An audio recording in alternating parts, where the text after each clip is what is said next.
My name is Olivia Price. I'm a PhD student here at NDUC, and it's my pleasure to be hosting today's webinar. I'd like to begin by acknowledging the Gadigal and Bidjigal people as the traditional custodians of the land on which UNSW is located, and I would also like to acknowledge the traditional owners of country throughout Australia, noting that our speakers and audience are joining from many different locations across Australia. We pay our respects to the elders past and present and extend that respect to any First Nations people present today. Now I'm delighted to introduce today's speaker, Dr. Tianze Sun. Tianze is a research fellow at the National Centre for Youth Substance Use Research. Her research focuses on developing population-level approaches to minimise harms associated with youth substance use. She's passionate about leveraging cutting-edge technologies and collaborating with diverse groups to develop innovative solutions that positively impact young people's lives. In today's webinar, Tianze will explore the potential of using AI to create targeted and cost-effective health promotion materials to tackle the growing issue of youth vaping in Australia effectively. The approach combines expert human input with feedback from focus groups and interviews with young people to guide the development and refinement of youth vaping awareness materials. I'm also excited that during question and answer time, we will have the opportunity to hear from Dr. Joshua Trigg from Flinders University. Josh is a public health researcher with training and experience in psychological and population health research. His work focuses on health and occupational health risk factors, risk attitudes, and motivators of risk behaviours. Josh's research interests include tobacco control and cessation, e-cigarette use, and alcohol consumption patterns. Tianze and Josh will take questions from the audience after the presentation, and you can log questions for them using the Q&A function in Zoom.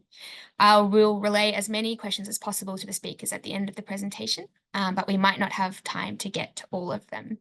But now that is enough from me. So Tianze, I'll hand over to you and invite you to turn on your camera and microphone.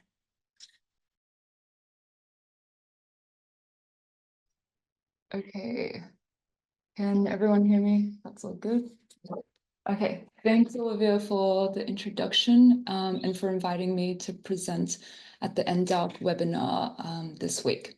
So I'm going to be presenting on some recent work and some preliminary findings around whether we can leverage AI to solve problems like youth vaping.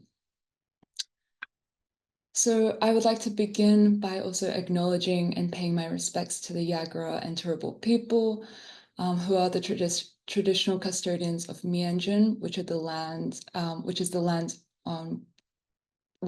that I'm presenting on from today. So yeah, Liv already gave a brief introduction, but so I'll just hop into where I'm working and the kind of work that we do here. So I did my PhD at the National Centre for Youth Substance Use Research, and now I'm a postdoctoral research fellow. And our centre does a lot of work around trying to reduce the harms associated with substance use, and we have a particular focus on young people. And this is a photo of some of us at a meeting last year. We look at lots of different types of addiction behaviors, which range from problem gaming to cannabis, psychedelics, alcohol, and my interest, which is tobacco and vaping. So we are one of 4 national centres in the field who are funded by the Department of Health, and our findings are reported directly back to the government to inform health policies and practices. So for example, the government will put out a consultation and our lab will aim to make a public submission to these. These are just some photos from a public hearing which looked at trying to reduce the rates of e-cigarette use in Queensland last year. Okay, so where does my funding come from? I'm supported by the National Health Medical Research Council under the Medical Research Future Fund, and our centre is supported by the Australian Government Department of Health and Aged Care. I also have no conflicts of interest with any industry to declare. Okay, so these are some of the faces behind the work that I'll be presenting on today. There's Associate Professor Gary Chan, who is the chief investigator for this project and has been supervising me throughout the process. Daniel, Jenny, Tesfa, Carmen, Jason, Wayne, Gigi, and Caitlin. I'd like to acknowledge all of these incredible people who have been involved in all the work, and it has been a very collaborative approach, and it's only possible because of everyone here. Okay, so some backgrounds into youth vaping in Australia. This is data from the National Drug Strategy Household Survey, and what we see in the latest wave is that people age 18 to 24 are the most likely to currently vape at 21%. Vaping among them has increased fourfold since 2019, when it was only 5.3%. And this is current use. And this was all happening under a regulatory model where nicotine vapes were only legally allowed to be used if they were obtained through a doctor's prescription. I think last Tuesday on October the 1st, there were some recent changes to this, and now vapes containing nicotine, 2% of nicotine, can be legally obtained over the counter at a pharmacist. Except if you're under the age of 18, then you still have to get a prescription from your doctor. So why has this happened? Why are there more people, young people vaping? We've done some work at our center looking at vaping on social media, and especially platforms like TikTok. So this is a figure from one of our previous studies that coded 808 vaping-related videos on TikTok. We watched all of these, developed a code book, and then coded them for their themes. And you can see there that most of these videos portrayed vaping in a humorous and funny style, and this was followed by vaping tricks and also lifestyle and acceptability. What we also find is that exposure to this content can actually normalize vaping, and it may lead many young Australians to view vaping as super common, trendy, and not that risky. These platforms, something else that happens is that these platforms also use really sophisticated algorithms, which kind of amplify some similar content when a user interacts with it. So for example, I will be clicking on a lot of vaping related posts just to have a look at how these products are being portrayed and for research purposes. And what I find is that the algorithm will kind of push similar content to me that I feel like maybe other parts of other groups might not actually see.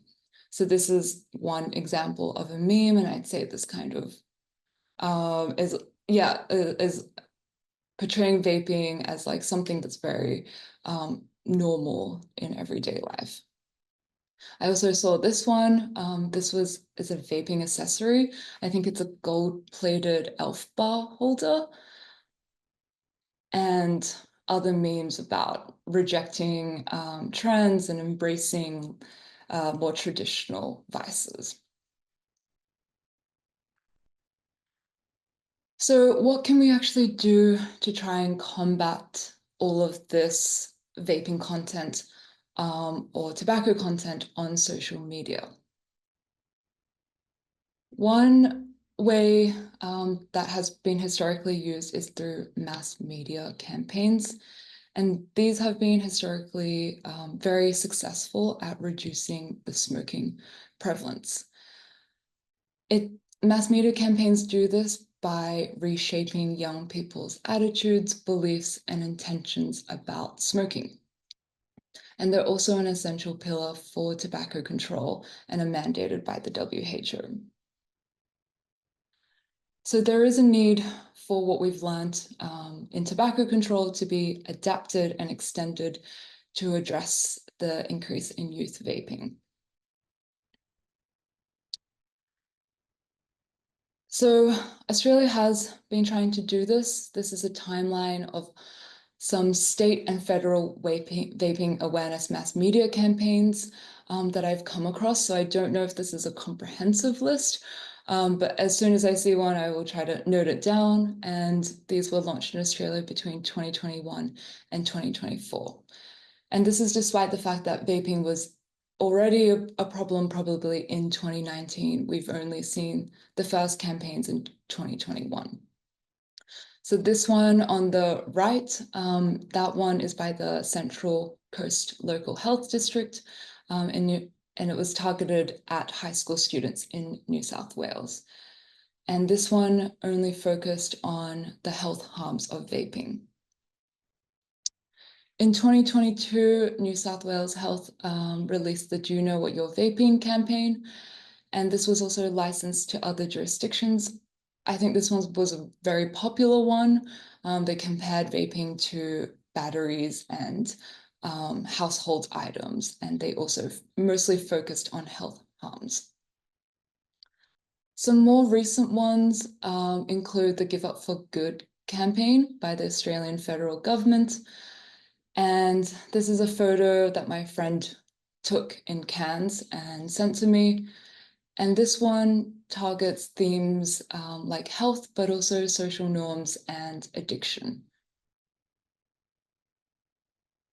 And another example, I think this is the latest one that I've seen, is the Uncloud campaign by Vic Health and Minderoo Foundation. And this was targeted at young people aged 14 to 25 in Victoria. And their materials were disseminated on social media, but as well as bus stops and public spaces. So when I was in Melbourne, I think a couple of weeks ago, I saw this at the bus stop when I was waiting and took a photo of that. And this one targets, it has a main focus on health harms, but it also looks at secondhand vaping, addiction, and financial impacts. So we can have a look at prevalence, overall prevalence, to see whether these mass media campaigns have been effective at reducing prevalence. And this is data from the single source monthly survey by the Roy Morgan Research Company. And what we see is that monthly current vaping prevalence among young people in 2023, 2022 has still been high and increasing. So why is this happening? Most of these campaigns in Australia adopt a one-size-fits-all approach. And this means that they exclusively focus on health harms, especially those earlier campaigns that we saw. They also do not tailor for individual differences or underrepresented groups, like culturally and linguistically diverse youth. And health themes might not resonate with all young people because lots of young people are at their peak health levels when they're younger, and they think that, oh, it won't happen to me, or it'll happen to me later. Yeah, and Uncloud and Give Up for Good are some of the more recent campaigns that look at social norms and other different types of themes as well. The reason why this hasn't been happening is that developing campaigns with different themes and tailoring these messages to different types of people is actually really time-consuming and expensive.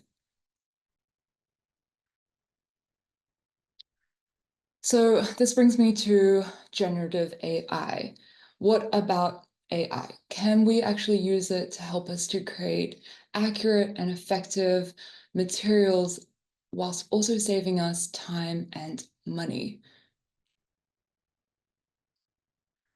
Well, there is some emerging evidence that generative AI models, when combined with human input and domain expertise, can be leveraged to rapidly create tailored, high quality, and cost-effective health promotional materials at scale. So there was a study in 2023 that compared COVID-19 pro-vaccination messages that were generated by ChatGPT versus messages generated that were created by humans from the US Centers for Disease Control and Prevention. And what they found is that when people viewed the ChatGPT messages, they thought that they were more effective, that they had stronger arguments, and that they evoked more positive attitudes than the ones that were generated by the CDC. But these outputs can also be very highly variable. So they're capable of producing really high quality outputs, but they can also produce poor quality content, like this tweet that someone posted on the left here, who searched smoking while pregnant into Google, and Google's AI actually suggested that doctors recommend smoking 2 to 3 cigarettes per day during pregnancy. And this is what happened when Gemini was integrated into Google search function. They quickly reversed that when this attracted a lot of media attention. But there are a lot of examples of this. And if you've played around with AI, I'm sure you've also got answers that were very misleading and inaccurate. So this brings me to I want to touch on some of the limitations of AI that are important to consider when using it. So firstly, the models may reflect biases of their developers and training data. This one is crucial because AI models like ChatGPT or Claude are trained on internet data, which is skewed towards certain population. This means that AI can perpetuate or even amplify existing systemic biases, and they also may not accurately represent specific groups or cultures that we're trying to reach. Secondly, AI can hallucinate and generate just wrong and outdated health information. And you can see this on the example there. And this can be very dangerous in the context of delivering health information. And thirdly, I think there's also a risk of diminishing human expertise and creativity in campaign designs if we do rely really heavily on these models. So while AI does have enormous potential, I think it's important to be aware of all of these risks as well when we're using it. But there are some more tangible ways that we can mitigate these risks. And one of them is through by using a human AI collaborative approach. And this can help ensure that the AI generated materials are relevant, accurate, and effective. And to do this, we can iteratively co-design with young people and lots of different types of young people at every stage of the research process when we're using AI, as well as implementing expert in the loop processes for material generation and review. Oh, yeah. Okay, so now I'm going to give a brief overview of our methodology, which currently consists of these 6 main phases that alternate between AI content generation and then the youth-led co-design processes. So in phase 1, we started by generating the initial set of AI seeding material. To do this, we conducted a literature review to identify the key themes that have been historically effective at deterring young people from vaping.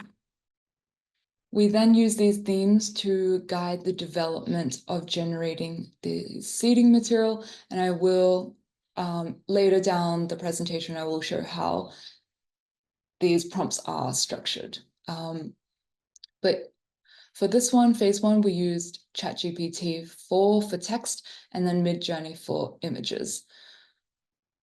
The seeding material was also created using zero-shot prompting methods, and this is when a person will enter a prompt, and then whatever the AI will spit back out, we would use without any further refinement. So we created all these materials. I think we had 120 ads, and we gave it back to the young people to ask them, what do you think of these? Like, do you think that they're actually effective at preventing young people from vaping? To do this, we held 2 focus groups, and we had a total of 10 participants. They were aged 13 to 25 years old, and we asked them to sort the ads into endorse or reject piles. So endorse, saying, I like this ad, I think it could be effective, and reject this, I don't like this. And then once they sorted that, we asked them to tell us about why they put those ads into those piles and whether they had any ideas to improve the content as well. Here are some preliminary results. So some characteristics of effective ads. So young people really liked the bright colors, bold text. When the text was clearly aligned with the image, they preferred immediate consequences rather than ones that felt too long-term or uncertain.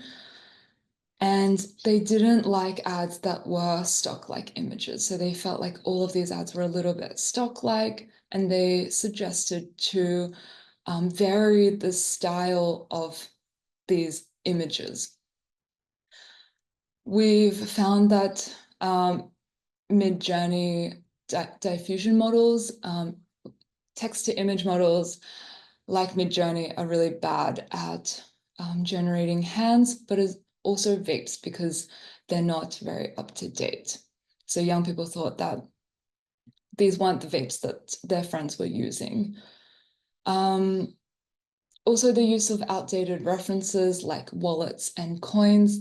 Apparently, young people don't use that anymore. And the use of unknown chemical names, which would create confusion among youth.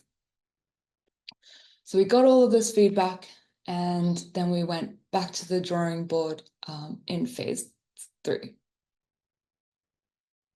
So phase 3, we refined the seeding material, and to do this, we refined the themes. And this time we used Claude Opus 3 for text and Midjourney for image. Instead of a zero-shot prompting method, we used a few-shot prompting method with a human-in-the-loop approach.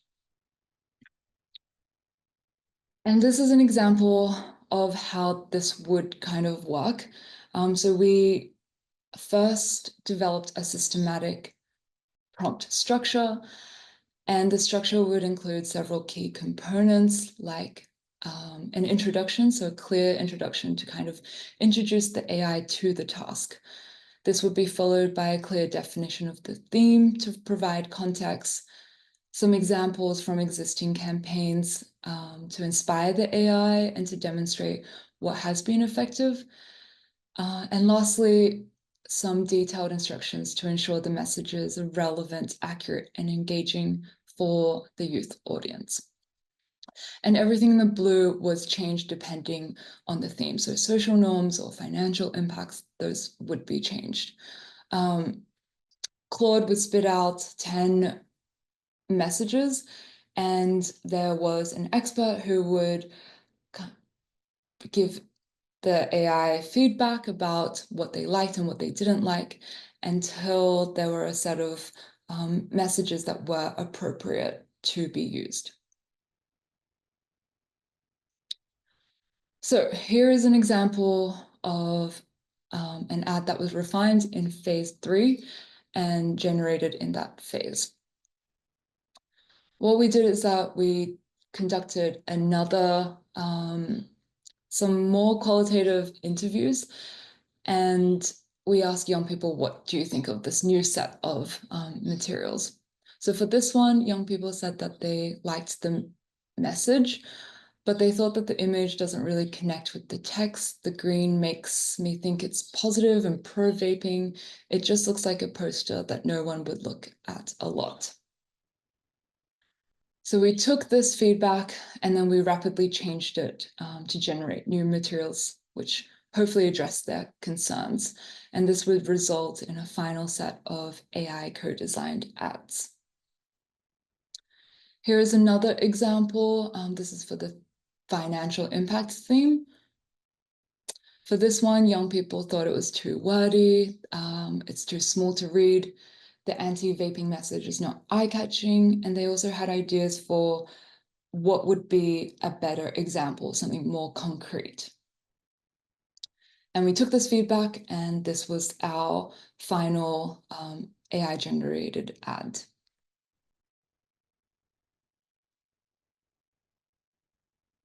So what's next? We're currently in the 6th stage, where we'll be seeing whether these ads, after a few phases of refinement, are actually perceived as effective by young people.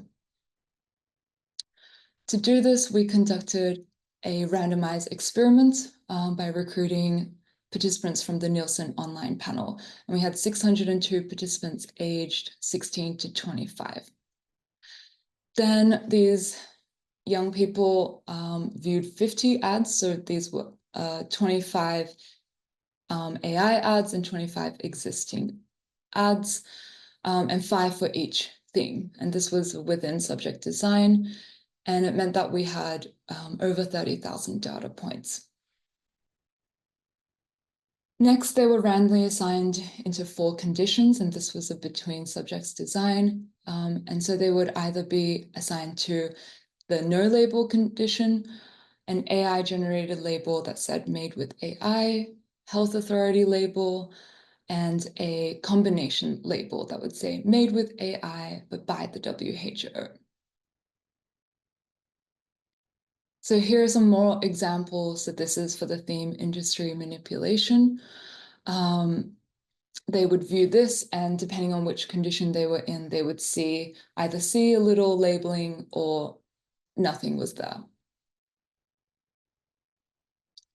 And this is another example for the addiction theme.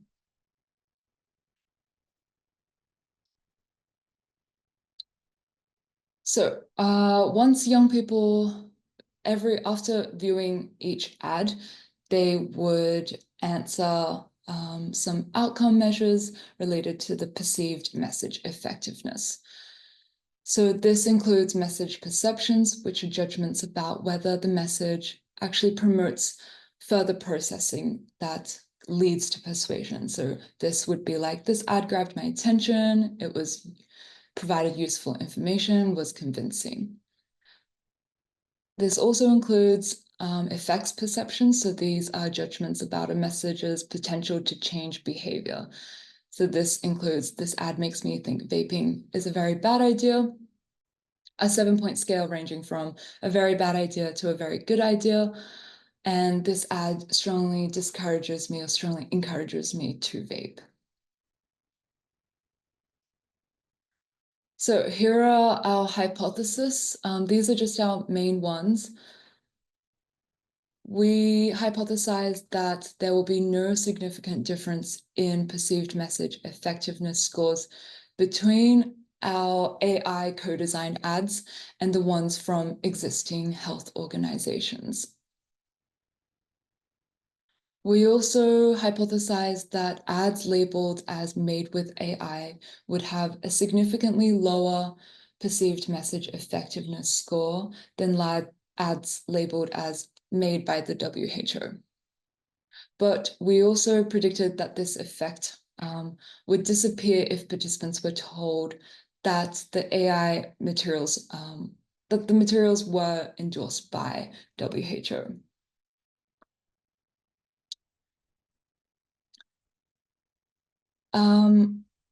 So I'd like to highlight some key considerations when we are using AI for health communication.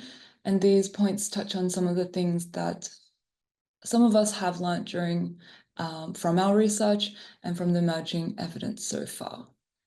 And firstly, I think we should view AI as an augmentation tool and not as a replacement for human expertise. We know that it's really good at improving our creativity, helping us generate new ideas, and content variation, which I think is a huge strength of AI, is that something might be effective, but how can we change it up? And it's very good at doing this very quickly. Another thing is that I think it can help with multilingual communications, and this is something that we'd like to look at in the future. And I find it personally has been very effective at helping me speak to some of my family members as well. The second point is that we should continue to maintain human oversight. So an automation approach for AI in public health communication is unlikely to be successful, and we must be cautious of AI-generated content becoming an unquestionable authority. And it's essential to have audience and experts continuously review this content, and that the audience and experts are diverse as well. Another thing is that personalization should be approached carefully. So there is some evidence that ethnic minorities report lower intentions to take advice when ads feature models featuring one's own ethnic group as opposed to white models. And this effect was driven by the fact that perceptions of being negatively stereotyped, that they were perceived to be negatively stereotyped by the advertisers, which feeds back into the point number 2, that they should be co-designed with diverse groups. Lastly, and this is questionable, which is whether we should be honest about the use of AI. Because we do know that transparency helps build trust, but it actually may affect message reception. So there's evidence that saying that it's AI generated, especially for those who have negative attitudes towards AI, will actually decrease their preference for that message. And the link between AI and human contribution is very blurry, and disclosure is challenging. So Adobe suggests that labeling content as AI should only be labeled if it's wholly AI generated. But then what about partial AI use? When does it actually become significant? And currently there's not a lot of clear industry standard. So is 40% AI, 70% AI, or is 90% AI? I'd also like to end on some other things to keep in mind while communicating, and communicating to youth versus to adult smokers. So to youth, we should continue to present accurate data on youth vaping prevalence and avoid exaggerated prevalence, like saying that there's a vaping epidemic, which can actually increase curiosity among young people and fear of missing out. Another thing is that we should present evidence-based messages that feature empowering strategies for youth.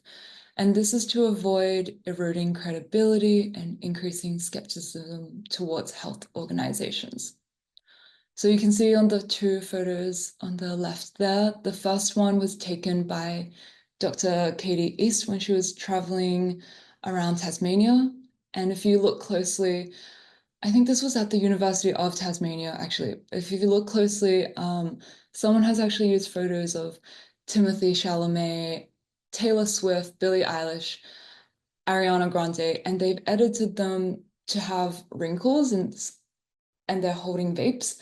And they claim that vaping dehydrates your skin, and that vaping, if you vape, you should expect premature wrinkles and very dry skin. And then the other one is from is a real cost campaign by the FDA, which has these pictures and videos of young people with worm-like things underneath their skin. And again, there's that message that there's an epidemic and everyone is doing it, which we know that most young people are not daily vaping. And yeah, I think there needs to be more done around clearly communicating the relative risks of vaping versus smoking so that we avoid encouraging young people who vape to start using cigarettes again. And for adults who smoke cigarettes, there should be campaigns and messages about promoting vaping as a quick medical aid and to encourage a complete switch to vaping and not dual use. I would also like to give a big shout out to all the young people who participated in the focus groups and the qualitative structured interviews, especially the Logan Youth Action Group and Renandi, who is the City of Logan Community Development Officer, who helped us facilitate everything and shared their time and valuable feedback and made all of this research possible and for me to present it today. And yeah, that is it. Thank you everyone for listening, and thanks Liv and Doc for inviting us to present today. Thank you so much, Tianze.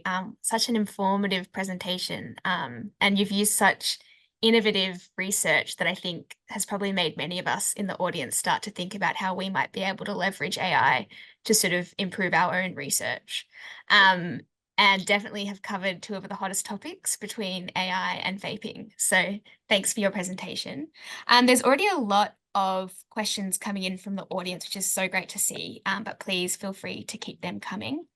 Tianze, I'll just ask you to stop sharing your screen, please. Oh. And Josh, I'll ask you to turn on your camera so we can get going. Perfect. Hello and welcome. Thank you for joining. Before we get into the audience's questions, I'm just wondering if you'd like to offer any reflections on Tianze's presentation. Yeah, I think it's fantastic, and it's not just that they're two hot topics, but it's that we've now got an opportunity to get away from kind of health communication and marketing business as usual.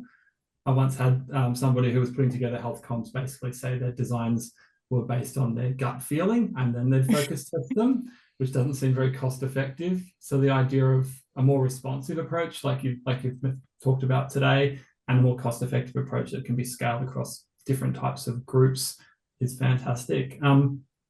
Yeah, that's kind of my main reflection there. And Eric can throw it to the other questions now. Yeah, perfect. Thank you. I might start with just quite a broad question for you, Tianze. And obviously your team at UQ has had success in getting this MRFF grant to use AI to do public health research. But I'm wondering if you've come across any sort of hesitance or resistance to using AI in public health research along the way, and how you sort of managed that. Yeah, that's a good question. I think there was an initial phase of excitement around AI and the prospect of leveraging them to improve lots of health outcomes.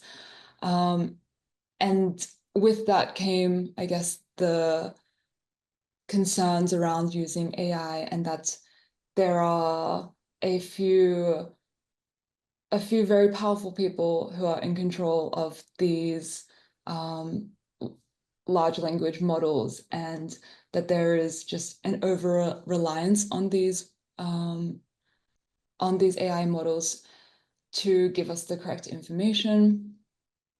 And yeah, I think that's why it's very important for us to kind of continuously work with people and the people that are most impacted by this, to get their opinions on what they think and how we can incorporate it into their life without, I guess, replacing them.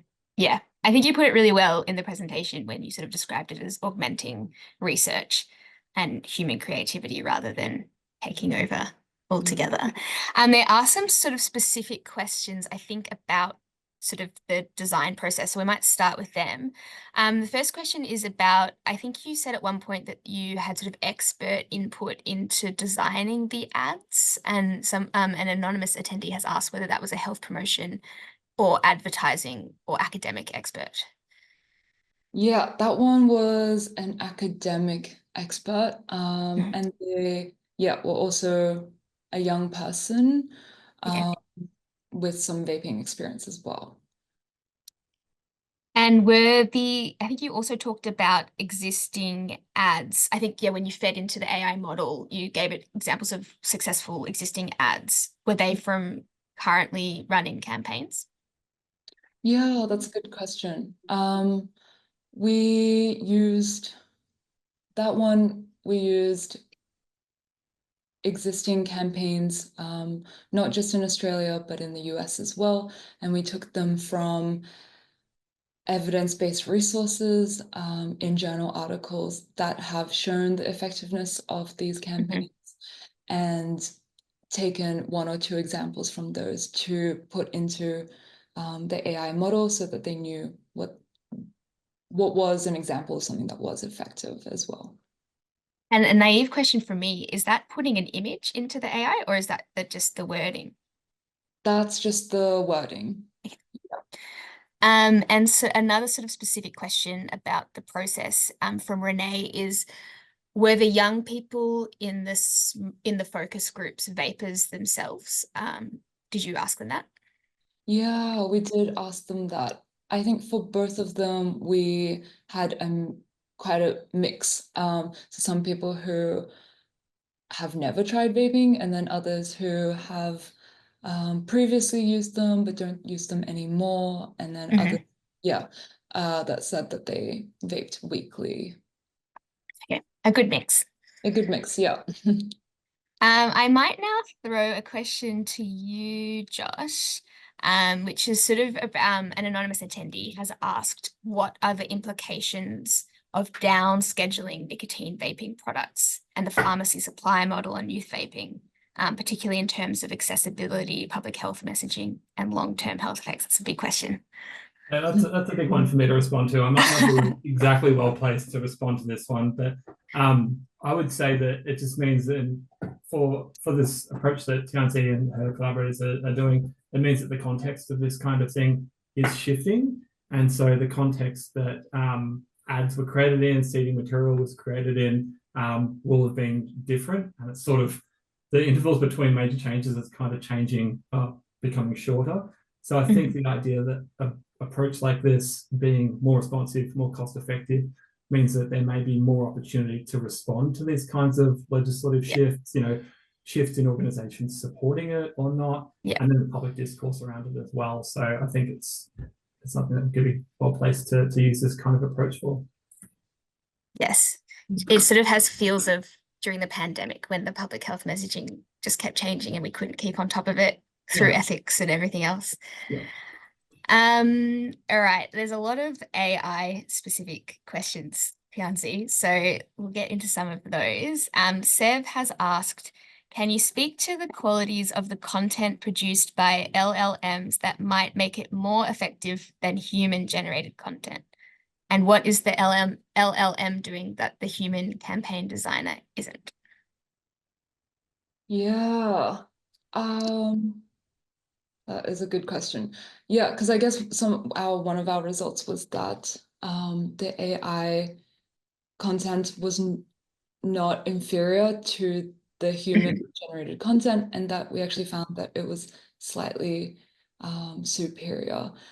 I think one of the advantages of using AI, especially with the diffusion models, which is the text to image models, is that they are quite visually appealing, and there is so much that we can do. You can have them generate like the same photo but in different styles, like anime or cartoon with film. And I think young people are quite appealed to that variation and those images really capture their attention. So that could be one way. I would say that the text was quite similar, and it would be hard to kind of disentangle and say why some of the text that the AI models produce were better than the human generated ones. Yeah. Perhaps a future research project for you. Yeah. So there's a couple of questions about how you asked participants or the effect of whether they were informed that it was AI generated or not affected their response to it. So, oh, I've just lost it. Sorry. Did your participants provide any feedbacks or thoughts on whether or not or why they preferred AI generated or it wasn't inferior? So for the randomized experiment, we didn't actually ask them for their feedback, and they didn't know, depending on which condition they were in. So some thought they were all AI generated, and some thought that all of them were by the Right. WHO. And there was we didn't ask them to give any like qualitative feedback. For the focus groups, we didn't explicitly tell young people until the end that they were AI generated. But for the first seeding material, young people, I think, picked up that they were AI generated, because sometimes you can see that the hand has 6 fingers and that, yeah, things are spelt wrong and it's too clean and perfect. This sort of flows onto a question from Michaela, which is, what do you think people who had negative feelings towards AI, would they respond even more negatively to an ad that they found out had been generated using AI, but it wasn't disclosed at the time? Yes, so like whether if someone deceived someone with negative attitudes towards AI, yeah, I think that would probably make things worse. We do know that, yeah, when someone has, I think, because in our study, we actually didn't see that labeling had any impact on perceived message effectiveness, and that might be because of our population, which are young people who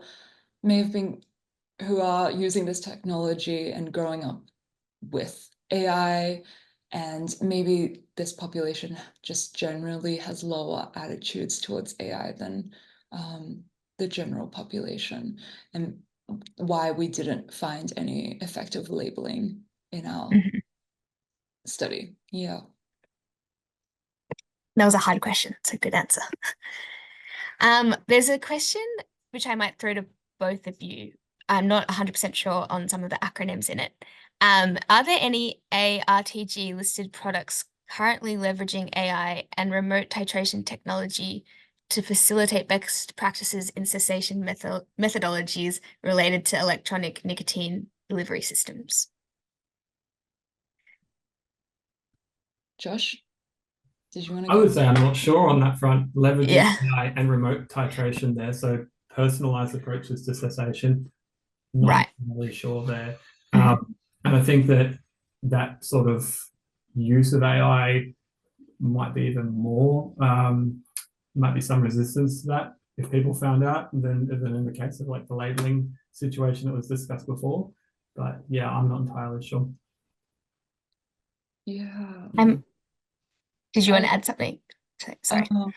Yeah, I think that it is just so new, this field, that there is probably someone that is thinking about it, but we don't have the research currently. I know that the WHO has a chatbot, an AI chatbot that you can talk to, and that I think people from Tobacco Endgame CRE have also looked at whether AI chatbots are effective at helping people stop smoking as well. I think embodied. Josh, I might ask you a question. I know that you do sort of a lot of work, qualitative research work with young people in sort of the vaping field. And I'm wondering how has Tianze's research, or how will that affect the way, because I think you've done some sort of thematic analysis of how people respond to different ads that already exist, and whether your team might start to sort of embrace this kind of research as well. Yeah, I think this approach is fantastic, and it's not necessarily one or the other. It's sort of what you've got the resources to do and what's sort of fit for purpose. We're very interested in long form, uniquely generated. I guess you would consider it all seeding material if you wanted to use it for AI generative purposes later on. But then obviously there's all this need to process that information, and if you can feed that into some sort of AI workflow to speed things up, it probably takes some of the ability of larger organizations to do this kind of work or what have you, and puts it in the hands of other people that can be guided to use this for their more unique purposes if they want to target it for their intended audience. And I think that's fantastic. And we still have the ability to evaluate things, research things as people try and apply these different things. I'm very interested in making sure that any kind of initial formative material has got diversity represented in it in various ways. So anything you sort of put in to start generating outputs or to give it an idea of how things operate, because some of the way that we've done these things, or marketing groups or health comms groups have done things previously, haven't always met that need very well, unless that's their purpose and they're setting up to do that from the get-go. So I would say, yeah, I want to do stuff like this. I've had a chat with people about this for something related but different before. But yeah, I think it's very exciting, whether or not anything comes out of six fingers. Agreed. It's definitely made me think about how, it just comes back to, I guess, that idea of improving research.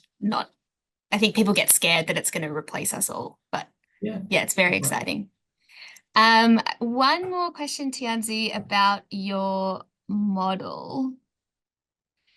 Have you built models that also looked at the relationship between coexisting mental health disorders, such as anxiety or ADHD, nicotine dependence, and content that promotes vaping? So I guess,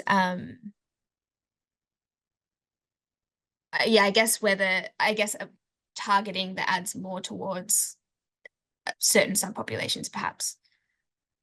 Yes. So we also have other secondary hypotheses looking at which themes are more effective for which types of people.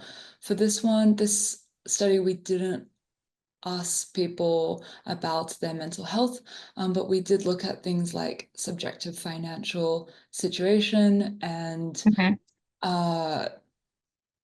what else?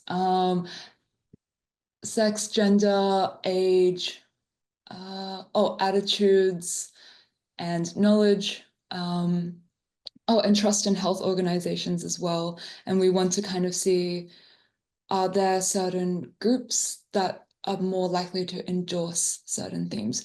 I think one thing that we found is that when we're asking young people what are their opinions, is that every young person has a different opinion, and that maybe people who are lower on subjective financial situation, that they would be more receptive to the financial impact themes, compared to someone who sees themselves as being quite well off. Those financial messages are not going to be as effective. And in the future, we'd also like to look at how mental health might impact that, and what kind of messages might be more effective for those groups as well. Such an exciting area, and I think there's just so many more questions you can ask after this sort of initial study. It's very exciting. I think we might wrap up now. Tianze or Josh, would you like to have any final words, or what's the future of vaping and AI and using it to improve public health? I think we'll just keep an eye on what Tianze is doing to follow that. Absolutely. And yeah, I think the next steps of your research and moving into groups like those with mental health considerations is, also very interesting. So yeah, we'll be following it. All right. Well, thank you both. Oh, Tianze, sorry, did you have any final words? No, I just wanted to thank both of you for joining today. Yeah. Thank you. I'd like to thank both of you. It's been such an interesting and informative discussion. So thank you both so much for sharing your insights. And I'd also really like to thank the audience for joining and engaging so much with the discussion. There are so many more questions that we didn't get time to ask, but we can pass them on to you, Tianze and Josh, so you can get in touch with them if needed. But before we bring this webinar to a close, I'd like to let you know about the upcoming NDARC webinars. So next Thursday on the 17th, NDARC's Dr. Danielle Tran will be presenting maternal use of quit smoking medicines during pregnancy. And then we'll have a bit of a break for Lisbon Addictions and the APSAD conferences, and return on the 7th of November with Harry Fersman presenting the chemical analysis of used syringes in Sydney, Australia. And also a reminder that our NDARC research symposium, which happened last month, the recordings for that are now available online if you didn't get to go on the day. So thank you so much, everyone, and I hope you have a great afternoon.